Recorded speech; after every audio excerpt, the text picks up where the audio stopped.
So next topic है हमारे पास बच्चों फर्स्ट चैप्टर का रिविजिटिंग इर्रेशनल नंबर। ठीक है, यहां से भी एक क्वेश्चन हमेशा आता है। तो क्या है बेसिकली, देखिए आपने लास्ट 9th क्लास में पढ़ा था about rational and irrational numbers. Irrational numbers से पहले अगर मैं रेशनल नंबर की बात करूं तो rational number are those number which can be written in the form of p upon q where q not equal to 0। ये एक रटी रटाई डेफिनेशन हमारे पास थी कि जब एक रेशनल नंबर है उसको मैं p अपॉन q की फॉर्म में लिख सकता हूं और q मेरा अगर 0 के इक्वल ना हो और p और q क्या है हमारे पास इंटीजर्स हैं। ठीक है, ये इंटीजर्स होने चाहिए तो आप कहोगे कि ये q एक रेशनल नंबर है। ठीक है, जैसे कि मैं कह सकता हूं एग्जांपल के लिए आपका 2/3 एक रेशनल नंबर है। ठीक है, 1.4 एक रेशनल नंबर है, 1 एक रेशनल नंबर है। ठीक है, तो ये हमारे पास रेशनल नंबर की डेफिनेशन थी। इसके अपोजिट में हमारे पास आते हैं बच्चों irrational number. Irrational number are those numbers which can't be written in the form of p upon q, मतलब आप उनको इस तरह से नहीं लिख सकते। ठीक है, so those numbers which we can't written in the form of p upon q are known as irrational number. Irrational number के बाद पे आपको सबसे पहले जो ध्यान आता है वो आता है बच्चों √2।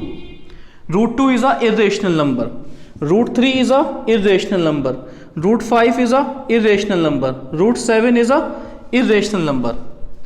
तो क्या आपने यहां पे कभी कुछ कॉमन कैरेक्टरिस्टिक नोटिस करी बच्चों? आपके पास √2 इर्रेशनल है, √3 इर्रेशनल है, √5 इर्रेशनल है, √7 इर्रेशनल है। अगर मैं बात करता हूं क्या √9 इर्रेशनल है? नहीं, ये तो इर्रेशनल नहीं है भाई। यहां पे 3, 5, 7 तो 9 आना चाहिए था अगला, लेकिन 9 तो हमारे पास इर्रेशनल नहीं है। उसके बाद √11 ये इर्रेशनल है। तो बच्चों यहां पर एक कॉमन कैरेक्टरिस्टिक्स आपको ऑब्जर्व करना है, ध्यान से देखिए। एक्चुअल में क्या है कि ये जो भी नंबर्स रूट के अंदर लिखे हैं, जो भी नंबर्स रूट के अंदर लिखे हैं जिसको मैं कह रहा हूं कि इर्रेशनल है बच्चों, वहां पर जो ये 2 है, 3 है, 5 है, जो भी ये नंबर है ये बेसिकली कैसे नंबर्स हैं? प्राइम नंबर्स हैं। ठीक है, ये कैसे नंबर्स हैं?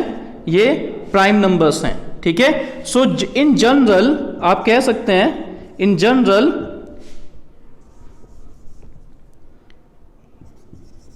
√2n is irrational. अगर मैं √n लिख दूं, n एक जनरल नंबर में ले रहा हूं, तो वो हमारा इर्रेशनल होगा। कब होगा? When n is prime. अगर आप ध्यान से देखेंगे तो आपके पास 2, 3, 5, 7, 11 ये कैसे नंबर्स हैं? प्राइम नंबर्स हैं। 9 प्राइम नहीं है तो 9 को हम इस कैटेगरी में नहीं रखेंगे। प्राइम नंबर्स होते हैं जो खुद की टेबल में आते हैं या 1 की टेबल में आते हैं। ठीक है, जिनको कोई डिवाइड नहीं कर सकता। ठीक है, तो आप एक ध्यान से अगर देखेंगे, जनरल क्राइटेरिया देखेंगे तो रूट के अंदर जो भी नंबर लिखा है, अगर बच्चों एक जनरल बात करेंगे तो वो इर्रेशनल होगा अगर हमारे पास जो n है, जो नंबर है, वो अगर प्राइम होगा। ठीक है, now we will see a theorem.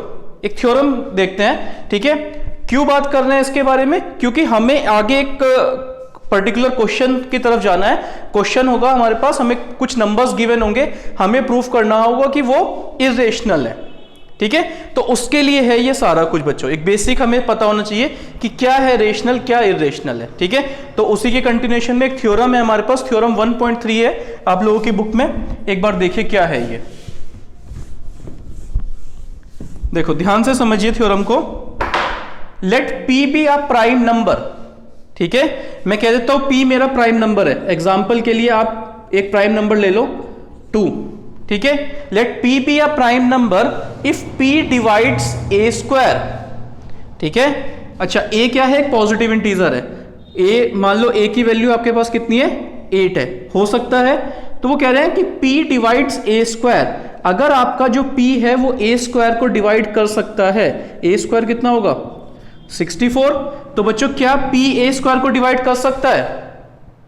Divide कर सकता है, मतलब उसका जो रिमाइंडर है वो 0 आना चाहिए। If I divide a² with p then the remainder should be 0। कर सकता है इजिली। अगर आप a² अपॉन p करेंगे तो ये डिविजिबल हो जाएगा। ठीक है, कितना आएगा? तो वो ये कह रहे हैं बच्चों थ्योरम में कि let p be a prime number if p divide a square. अगर ऐसा हो रहा है, अगर a स्क्वायर को p डिवाइड कर सकता है तो p डिवाइड a को भी कर सकता है। अगर ये इसको कर रहा है, अगर हम a स्क्वायर को p से डिवाइड, मतलब p डिवाइड कर सकता है a स्क्वायर को, तो बच्चों p डिवाइड a को भी करेगा। मतलब अगर मैं ये भी लिखूंगा तो भी मेरा जो रिमाइंडर है वो मेरा 0 आएगा। ठीक है, ये हमें वो थ्योरम बोलती है। ठीक है, आपने देखा रिजल्ट भी प्रूव होता है। ठीक है, तो थ्योरम को हमें लर्न करना है। क्या स्टेटमेंट है, एक बार दोबारा से देखिए। अगर हमारे पास एक p प्राइम नंबर है, कोई भी प्राइम नंबर होना चाहिए p, अगर बच्चों वो p किसी a स्क्वायर को डिवाइड कर पा रहा है, where a is a positive integer, ठीक है, तो इसका मतलब है कि जो p है वो a को भी डिवाइड करेगा। क्लियर हो गया। ये थ्योरम हम यूज करेंगे अपने एक नेक्स्ट कंसेप्ट पे, जिसमें हमें प्रूफ करना है कि देयर आर सम नंबर्स और हमें प्रूफ करना है कि वो इर्रेशनल है। ठीक है, तो ये थ्योरम क्लियर होगी बच्चों।